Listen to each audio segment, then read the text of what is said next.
Olha, nos bastidores do poder no Brasil tem uma batalha constante rolando. Uma que afeta a vida de todo mundo, mesmo que a gente não veja todo dia. É a briga entre o conhecimento técnico, lá dos ministérios, e a ideologia da classe política. Hoje, a gente vai tentar entender como essa tensão acaba definindo os rumos do nosso país. E aí fica aquela pergunta no ar, né? Quem, no fim das contas, realmente bate o martelo nas decisões que impactam o Brasil? São os especialistas com seus dados e análises? Ou são os políticos guiados por suas agendas e convicções? É essa a resposta que a gente vai buscar hoje. Para a gente entender essa história, nosso roteiro vai ser o seguinte. Primeiro, vamos entrar na sala de máquinas do governo. Depois, a gente vê como funciona a influência política. Na sequência, a gente analisa as consequências da interferência. E para fechar, vamos discutir como encontrar o equilíbrio. Vamos lá então, mergulhando no nosso primeiro ponto, a tal da sala de máquinas do governo. É aqui que a gente vai entender qual deveria ser o papel ideal dos ministérios, que são, ou deveriam ser, o motor técnico do Estado. Bom, a base de tudo é esse conceito aqui, competência dos ministérios. E isso não é só sobre ter poder, não. É sobre ter a autoridade legal e, principalmente, técnica para criar e botar em prática as políticas públicas. Essa autoridade vem de conhecimento, de estudo e, claro, da Constituição, não da vontade política do momento. E o que eles fazem no dia a dia na prática? Bem, eles formulam as políticas, planejam o futuro do país, gerenciam o nosso dinheiro, o dinheiro público, e criam as regras do jogo. Tudo isso, pelo menos na teoria, com base em dados, buscando eficiência e sempre pensando no bem comum. Ok, essa é a teoria.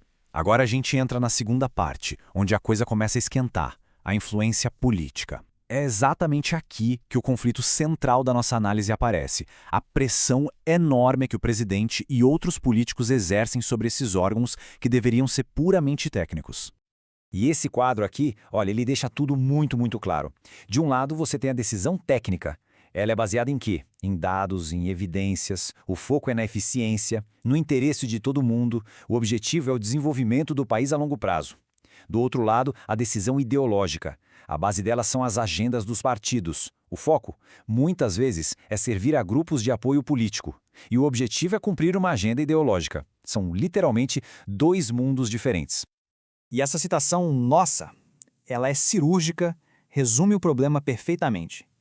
A interferência ideológica ocorre quando decisões técnicas são substituídas por orientações políticas, muitas vezes em detrimento da eficiência administrativa e do interesse público. Em outras palavras, a lógica técnica é simplesmente deixada de lado por uma lógica que é puramente política. Tá, mas como a gente vê isso acontecendo na vida real? É bem fácil de notar. Sabe quando nomeia um ministro que, não tem a menor experiência técnica naquela área? Ou quando um projeto que beneficia um grupo de aliados políticos passa na frente de outro muito mais urgente? Ou até quando mudam uma política pública só para ela se encaixar melhor no discurso do governo? Pois é, são exemplos bem concretos. Certo. A gente já entendeu o que é e como acontece. A questão agora é, e daí? Qual o real impacto disso tudo? É o que a gente vai ver agora, na nossa terceira parte, as consequências da interferência. E os estragos, olha, não são poucos. Políticas públicas super importantes são interrompidas pela metade, todo o conhecimento técnico dos especialistas acaba sendo desvalorizado, o clima de polarização só aumenta e, no fim, o país todo perde credibilidade, tanto aqui dentro quanto lá fora. Isso afeta tudo, desde grandes investimentos até a qualidade dos serviços que chegam na ponta. O prejuízo é de todo mundo. A imagem aqui diz tudo, né? Quando o conhecimento técnico é ignorado, a engrenagem do governo começa a falhar, a emperrar. E quem é que paga essa conta? Pois é, somos todos nós. O impacto é direto na qualidade de vida da população. Mas calma, nem tudo é só problema. Existe um caminho a ser seguido. Vamos avançar então para a nossa última parte para ver como se constrói uma solução, encontrando o equilíbrio. Como a gente pode diminuir essa influência negativa e fortalecer a governança do país. Então, como é que se resolve isso? Existem alguns caminhos. O primeiro é fortalecer os órgãos de controle, sabe? Aqueles que fiscalizam. Depois, é fundamental valorizar os servidores de carreira, a galera técnica. Também é preciso exigir transparência total nas decisões. E, claro, estimular o diálogo com a sociedade. São passos bem concretos para proteger o Estado dessa interferência que faz tão mal. No fim das contas, o grande desafio é este: como preservar a autonomia técnica sem abrir mão do alinhamento político que, querendo ou não, faz parte do jogo democrático. A questão não é eliminar a política, mas sim encontrar o lugar certo para cada coisa. A decisão política precisa ser bem informada, com base na melhor análise técnica que existir. No final, a democracia vive nessa corda bamba, nesse equilíbrio super delicado entre a vontade política, que vem das urnas, e a força dos fatos, dos dados.